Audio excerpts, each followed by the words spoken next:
동양 철학 에세이, 맹자, 육아의 파수꾼, 음악도 여자도 재물도 민중과 함께.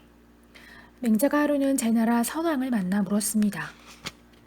어떤 신하에게서 들으니 왕께서 음악을 좋아하신다는데 사실입니까? 왕은 얼굴이 벌개지며 부끄러운 듯 대답했습니다. 사실 제가 좋아하는 음악은 유행가입니다. 왕께서 음악을 좋아하신다면 천하를 통일할 수 있습니다. 그런데 본래 음악이란 가곡이나 유행가나 원리는 같으니까요. 그런데 혼자서 음악을 즐기는 것과 남과 더불어 함께 즐기는 것 가운데 어느 쪽이 더 좋을까요? 그야 여럿이 즐기는 게 좋겠지요. 그렇다면 많은 사람이 즐기는 것과 몇 사람이 즐기는 것은 어떨까요? 많은 사람이 즐기는 것이 좋겠지요. 제선왕도 맹자의 말에 말려들었습니다. 맹자는 신이 나서 거침없이 하고 싶은 얘기를 시작합니다. 그러면 음악을 가지고 얘기해보지요. 왕께서 음악을 연주하는데 백성들이 듣고는 머리를 흔들고 얼굴을 찡그리면서 우리 임금 음악 되게 좋아하지. 우리는 이 지경으로 사는데 말이야 라고 말합니다. 또 왕께서 사냥을 나가는데 백성들이 그 모습을 보고는 머리를 흔들고 얼굴을 찡그리면서 우리 임금 사냥 되게 좋아하지. 우리는 이 지경으로 사는데 말이야 라고 말합니다. 또 반대로 왕께서 음악을 연주하는데 백성들이 듣고는 좋아서 번글대며 우리 임금 다행히 건강하신가 봐. 어쩌면 저리도 연주를 잘하실까 라고 말합니다.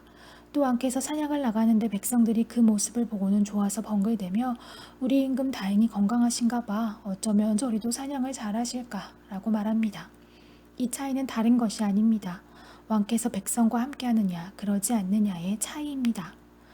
며칠 뒤 제선왕이 다시 맹자를 보고 말했습니다. 저는 아무래도 왕도 정치를 할 수 없나 봅니다. 제게는 재물을 좋아하는 못된 버릇이 있습니다.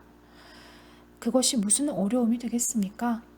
재물을 좋아하는 것을 백성과 함께 하십시오. 떠나는 사람이 언제나 임금 창고의 곡식을 가지고 떠날 수 있고 그대로 머물러 사는 사람들이 언제나 임금 창고의 곡식을 먹을 수 있으면 됩니다. 아, 그렇겠군요. 그런데 제게는 또 못된 버릇이 있습니다. 제가 여자를 좋아합니다. 그게 무슨 흠이 되겠습니까?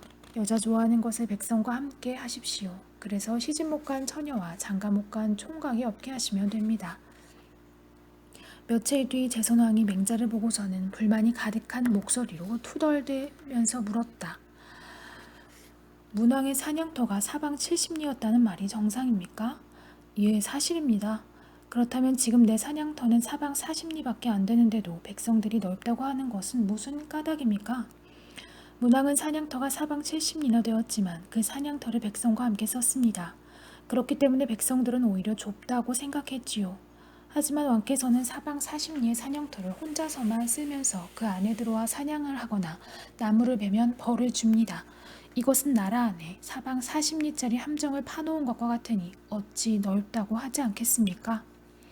사실 맹자의 왕도 정치는 현대 민주주의에서 보면 민중에 의한 정치나 민중의 정치는 아니었고 단지 민중을 위한 정치였습니다. 하지만 2000여 년 전의 절대군주들에게 백성들에 대한 양보를 요구한 것은 큰 의미가 있습니다. 맹자는 군주들을 향해 민중을 위하라고 했을 뿐만 아니라 가장 귀한 것이 백성이고 그 다음이 국가이며 가장 가벼운 것이 임금이라고까지 하였습니다. 그래서 백성의 마음을 잃으면 천하를 잃는 것이라고 하였고 한 걸음 더 나아가 덕이 없는 임금, 즉 백성들이 따르지 않는 임금은 갈아엎어야 한다고까지 했습니다. 백성이 따르지 않는 임금. 맹자는 하늘로부터 천명을 받는 사람이 왕이 될 수 있으며 그 천명은 덕 있는 사람에게 주어진다고 보았습니다. 그러면 어떤 사람이 천명을 받았는가, 그렇지 못한가를 어떻게 알 수 있을까요? 맹자는 민중이 따르는가, 그렇지 않은가를 보면 알 수 있다고 했습니다. 예전에 요임금이 순에게 왕위를 주었다. 그러자 순은 요의 아들이 있는데 자신이 어떻게 왕이 될 수 있느냐고 하면서 숨어버렸다. 백성들이 모두 순을 쫓아갔다. 순은 신하인 우에게 왕위를 주었다. 우도 순의 아들이 있기 때문에 왕이 될 수 없다고 하며 숨어버렸다. 역시 백성들이 우를 쫓아갔다. 우도 신하인 익에게 왕위를 주었다. 익 또한 우의 아들이 있기 때문에 왕이 될 수 없다고 하며 숨어버렸다. 그러나 백성들은 익을 쫓아가지 않았다. 맹자는 백성이 따르지 않는 임금은 이미 천명이 떠난 임금이며 따라서 혁명이 가능하다고 보았습니다. 맹자는 그런 점에서 하나라를 무너뜨리고 은나라를 세운 탕임금의 혁명이나 은나라를 무너뜨리고 주나라를 세운 무왕의 혁명을 긍정했습니다. 그는 탕왕이 하나라의 폭군 거를 죽인 것이나 무왕이 은나라의 폭군 주를 죽인 것은 못된 사나이 하나를 죽인 것뿐일 뿐 신하가 임금을 죽인 것이 아니라고 했습니다. 맹자는 또 이 혁명 전쟁이 아주 치열해서 피가 강물처럼 흘러 쇠절구동이가 둥둥 떠내려갔다는 옛 기록을 부정합니다. 백성들이 따르는 임금이 백성들이 따르지 않는 한 사나이를 치는데 전쟁이 심했을 리가 없다는 것입니다. 하지만 맹자의 혁명론에는 한 가지 필수 전제가 있습니다. 그것은 혁명 주체에게 민중의 뜻에 근거한 도덕성이 있어야 한다는 사실입니다. 과거 봉건 왕조의 교체는 언제나 혁명이냐 아니냐의 논란을 일으켰습니다. 5.16과 12.12의 주체들이 자신들의 행동을 혁명이라고 강변했지만 역사가 준엄하게 군사 쿠데타로 규정한 까닭도 여기에 있습니다. 맹자의 혁명론은 지배 집단에게는 반갑지 않은 것이었지만 언급이 되려고 하는 사람들에게는 꼭 필요한 주장이었습니다. 꿋꿋함은 어디서 오는가? 맹자에 나타난 맹자의 모습은 당당합니다. 그런 꿋꿋함은 어디서 왔을까요? 맹자는 제자 공손추와의 대화에서 용기 있는 옛사람으로 북궁유와 맹시사 그리고 증자를 듭니다. 북궁유는 바늘로 눈을 찔리면서도 깜빡거리지 않고 모욕을 당하면 상대가 누구든 가리지 않고 반드시 보복을 하는 사람입니다. 맹시사는 이기지 못할 것을 알면서도 이길 것처럼 대리는 사람입니다.